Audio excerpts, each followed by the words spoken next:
Ce programme vous est présenté par la région Grand Est. Face à la crise sanitaire, le Crédit Mutuel prend des mesures exceptionnelles pour ses clients professionnels et entreprises. Rendez-vous sur creditmutuel.fr.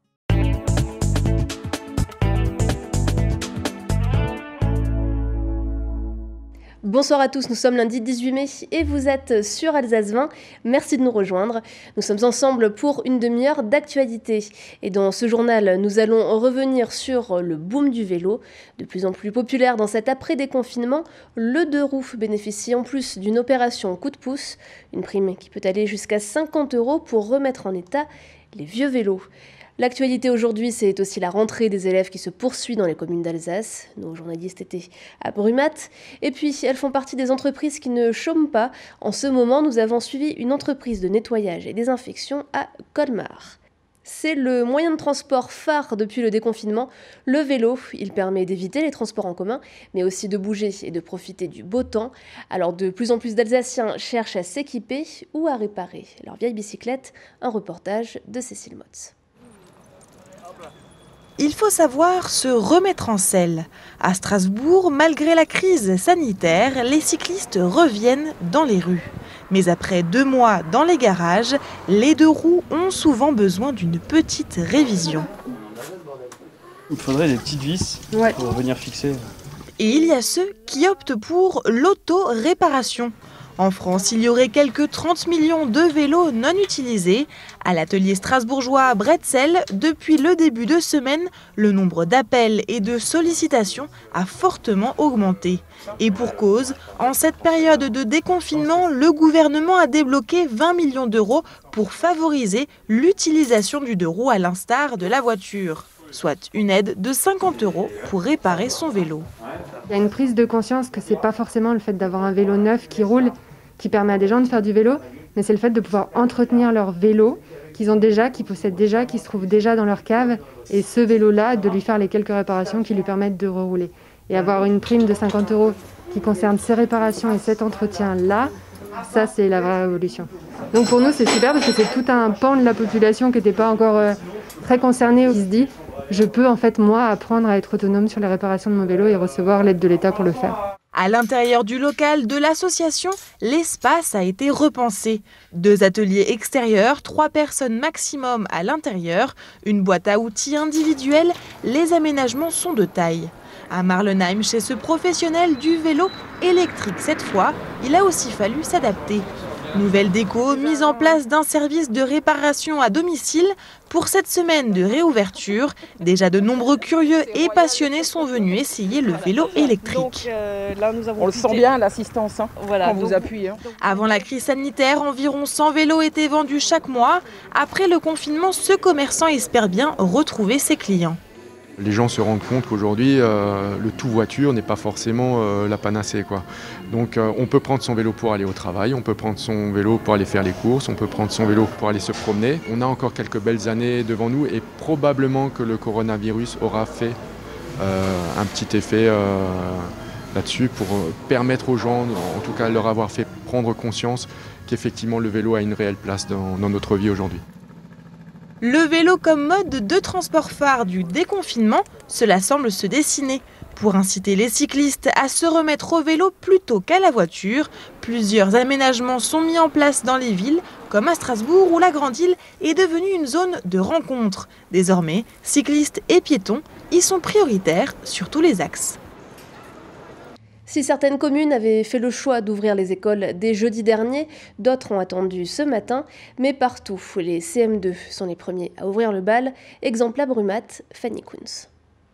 Ils sont 20 à avoir franchi les grilles de l'école Robert Schumann de Brumat aujourd'hui. En temps normal, cette école accueille 266 élèves quotidiennement, mais seule une poignée de CM2 font leur retour en classe après 2 mois de cours à distance. Une reprise particulière pour ces élèves comme pour le corps enseignant. De nouvelles habitudes d'hygiène s'ajoutent aux heures de cours et cela nécessite toute une organisation. En classe, ça se passe bien, tout est respecté. Après, il faut dire que ce sont les grands que nous accueillons aujourd'hui, ce sont les CM2. Donc on savait que ce serait plus facile pour eux d'acquérir les nouvelles règles que pour des petits. Le test, ça va être lundi prochain quand on accueillera les CP. On se rend compte que toutes ces conditions sanitaires vont énormément empiéter sur le temps de classe et que finalement, les enfants vont passer tellement de temps à se laver les mains qu'il restera peut-être plus assez de temps comme on le voudrait pour travailler en classe. Si des questions persistent chez les enseignants pour l'organisation des prochaines semaines, les élèves aussi ont leur rôle à jouer. Les élèves ont pris conscience en discutant un peu avec eux du rôle qu'ils ont à tenir aussi, en prenant leur distance les uns par rapport aux autres, pour que la semaine prochaine, quand les plus petits vont arriver, qu'ils puissent leur montrer le bon exemple. Prochains élèves à retrouver le chemin de l'école, les CP. Ils ont encore une semaine pour s'y préparer. Elle fait partie des entreprises qui connaissent peu la crise. Durant cette période, le groupe NAD basé à Colmar est spécialisé dans le nettoyage et la désinfection après décès depuis plusieurs années. Mais la demande a quelque peu évolué ces derniers temps. Après la désinfection des agences du ministère de l'Intérieur il y a quelques semaines, le groupe est intervenu plus récemment au sein d'entreprises locales. Marine Zis les a suivis. Quand la journée de travail se termine pour certains, elle commence pour d'autres. Il est 17 h, les employés de cette agence d'assurance à Colmar sont partis. Julien Martel peut commencer son intervention de désinfection. Il faut désinfecter des lieux quand on a soit donc, des cas de Covid-19 qui ont été avérés dans une entreprise, ou malheureusement sur des après-décès à domicile dus au Covid-19, ça c'est important.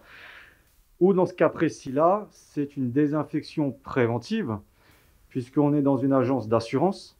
Et ils accueillent donc du public depuis le déconfinement. Dans le cas où ça ne sert à rien de désinfecter, c'est tous les lieux qui sont fermés depuis plus de 15 jours en fait. Puisque le virus aujourd'hui, on le sait, il vit jusqu'à 12-13 jours sur certaines surfaces. Donc au-delà de 13 jours, le virus est devenu inactif. Première étape de la désinfection, le cubage. Cela permet de traiter le volume de chaque pièce. Puis vient l'installation de machines spécifiques qui vont diffuser du désinfectant sous forme de micro-gouttelettes. Ce protocole n'a pas été élaboré au hasard, il respecte des règles bien spécifiques qui permettent d'en assurer son efficacité. La désinfection à la microfibre sur, admettons, des téléphones, c'est quelque chose qui n'est pas du tout possible. Pourquoi? Parce que vous avez un micro dans le téléphone. Donc quand vous parlez dans ce téléphone, la problématique c'est que vous postillonnez, on postillonne tous. Donc ces postillons atterrissent dans les micros des téléphones. On a une zone humide dans ces micros. On ne peut pas nettoyer ça et désinfecter ça. Avec une microfibre, ça n'existe pas. Le seul moyen pour arriver à atteindre ces micros, c'est la désinfection des surfaces par voie aérienne. C'est des appareils qui sont normés. Donc les appareils que nous on a disposés, qu'on va utiliser, ils ont la norme NFT 72281, comme le produit. C'est les deux, c'est le couple machine plus produit qui vous donne cette norme. Après une bonne demi-heure de diffusion, la désinfection est terminée. Dernière étape, attester de son passage. Prochaine intervention de désinfection pour le groupe NAD, une école élémentaire orinoise. Et parmi les nombreuses opérations solidaires de ces dernières semaines, on vous parle ce soir de celle des producteurs d'asperges d'Alsace. Ils ont offert près de 300 kilos d'asperges au nouvel hôpital civil. C'est le grand format présenté par Lionel Augier.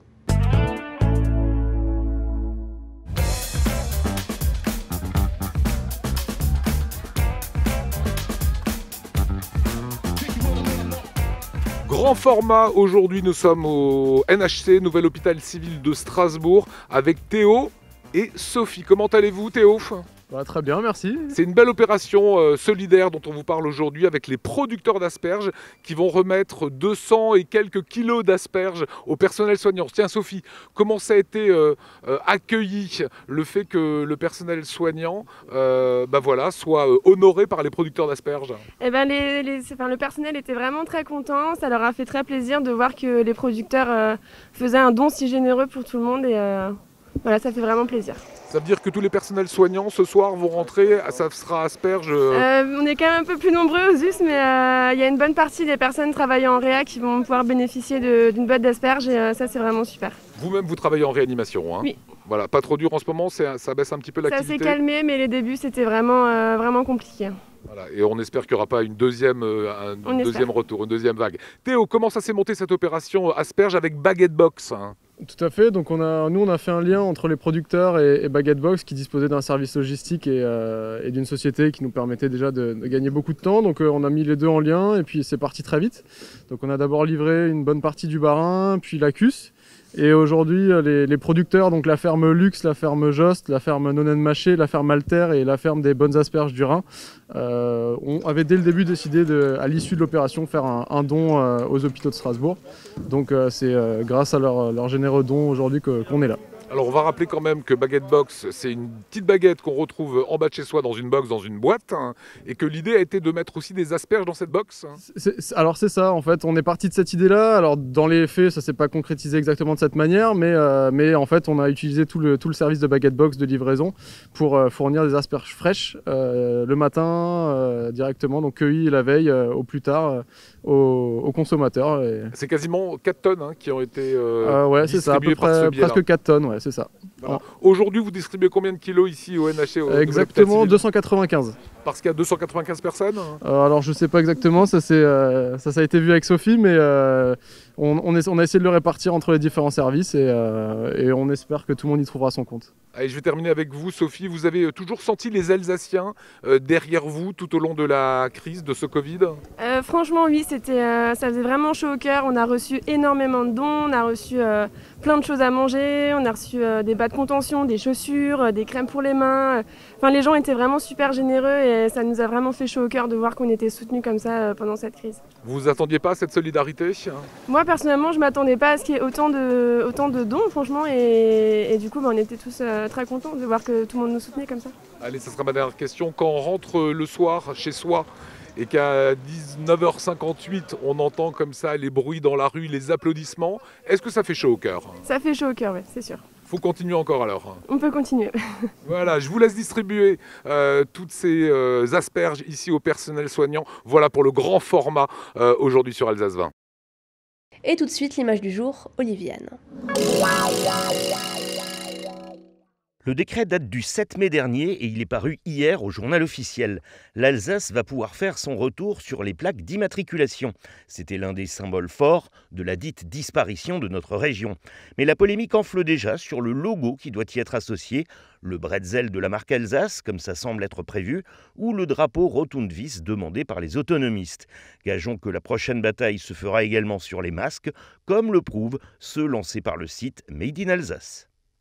Et c'est ainsi que s'achève votre journal, mais ne zappez pas, l'information continue sur Alsace 20 avec, dans quelques minutes, votre magazine Top Sport. Mathieu Chanvillard reviendra sur la saison de l'Étoile Noire en hockey sur glace. Il a également rencontré l'escrimeuse Charlotte Lembar, privée de Jeux Olympiques. Et puis, comme tous les lundis, Nicolas Riffel vous emmènera à la découverte d'un restaurant, au parfum ce soir d'Espagne. Mais avant tout cela, un point sur la météo avec Célia Mérimèche. Excellente soirée sur Alsace 20.